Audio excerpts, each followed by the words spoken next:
Okay, so moving on to my next video. Now I've got my baby here and we're at the sink. We're gonna get ready to have a bath. But before I give my patient the bath, I am going to be weighing the diaper. And then we're gonna do the bath. We're gonna put a new diaper on the baby. And then I'm gonna do my thermoregulation and making sure we are swaddling the baby. So this is a baby girl. So I'm gonna go ahead and remove her diaper. And I'm gonna go ahead and get ready to put it on my scale, which again, I don't have. So this is my imitation scale here that we're gonna have. Before I'm gonna zero the scale out, but I'm gonna place the exact same type of diaper that's on my baby, but an unused one on the scale, and I'm gonna zero the scale out.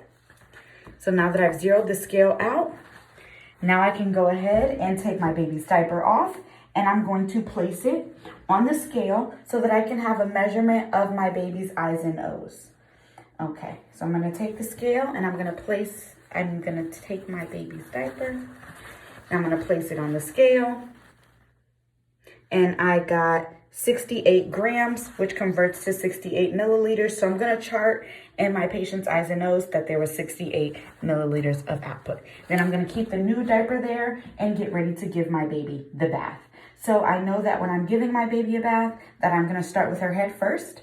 And I'm going to start with just clean, warm water, no soap. And I'm gonna go ahead and take my washcloth using one corner. I'm gonna wet it with a little bit of warm water. I'm just gonna keep that running. And I'm going to hold my baby and I'm gonna go from the inner canthus of the eye to the outer canthus, which I know there's going to be a lot of residue being that my baby's a new baby. So I'm gonna go from the inner canthus using a different corner of my washcloth in the outer canthus. Okay, so now that I've got that done, I can go ahead and clean my baby's face. There's gonna be residue on the baby from birth that I'm not gonna necessarily scrub off because it's going to penetrate into the patient's skin and it helps provide moisture to the baby's skin. So I'm not gonna scrub that off just yet. Now that I'm done that, I've done the head of my baby. So I'm gonna make sure my bath is super quick first and foremost because we don't want the baby to be cold. So now I'm gonna go ahead and wash my baby using unscented, non-deodorant soap. Baby soap, and I'm just gonna put some shampoo there. Then we're gonna shampoo the baby's head. And we're gonna be nice and gentle. Then I'm gonna take my washcloth and rinse.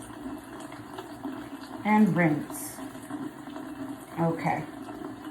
So now I can move on to the legs and the chest of my baby. I'm gonna wet it and use some soap. And I'm gonna wash the arms, under the arms, making sure I get into any folds and creases because there could still be some blood residue there and we want to make sure we clean those to prevent any infections. And we're going to clean the baby's chest.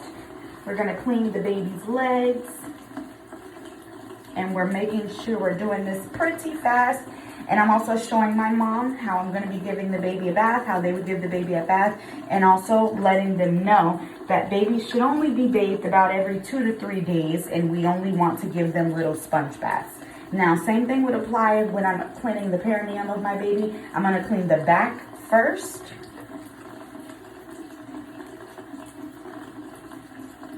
Okay, and then I'm going to go ahead and grab another washcloth, and then I can clean the perineum of my baby. She's got a vagina, so I'm gonna go with one labia fold,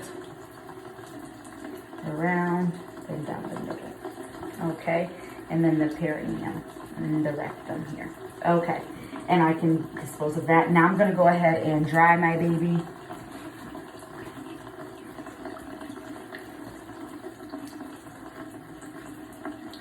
Now I'm drying my baby.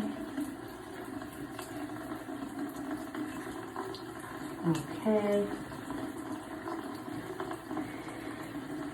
Now I'm getting ready to put my baby's diaper back on. So I obviously don't have a real diaper.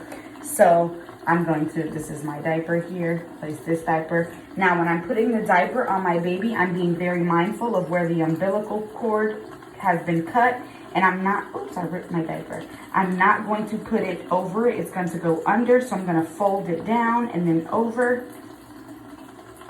And making sure it's under the umbilical cord. And then I'm going to apply my tape here that I was using to hold my baby's diaper in place. Turn the water off. This is just what I'm using to hold my baby's diaper in place. Okay, now that we've got that done, I'm going to show my mom how to swaddle, but for my video purpose, I am going to go ahead and apply my thermoregulation, which would be used, it's a probe, and it's going to attach with a sticky shaped heart, and it's going to go right on the chest of the baby, and it's going to monitor the patient's temperature, and it's also going to alarm us if the baby is too warm or too cold.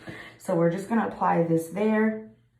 And that's going to be thermoregulating, and this would be staying on when the patient is getting the skin-to-skin contact with the mom. If the baby's being passed around, you know, with the family to see the baby, we would have the baby wrapped up and swaddled with the hat on to maintain the baby's temperature, because they can get very cold very fast. So swaddling really quickly. I'm just going to use this. So I'm going to go, well, it's not even going to be big enough, but I'm going to go over the baby's arms and tuck their arms in, go over the baby's arms, and then the swaddle would fold up and fold up. And then it's gonna tuck behind the baby to keep them nice and tight and warm. I don't have an actual baby blanket to use that with, and that's not big enough. So that is it for this video, and here's my baby with their new diaper on, with their thermoregulator on, and she's back in her little, under the warmer, and she's resting peacefully. Thank you.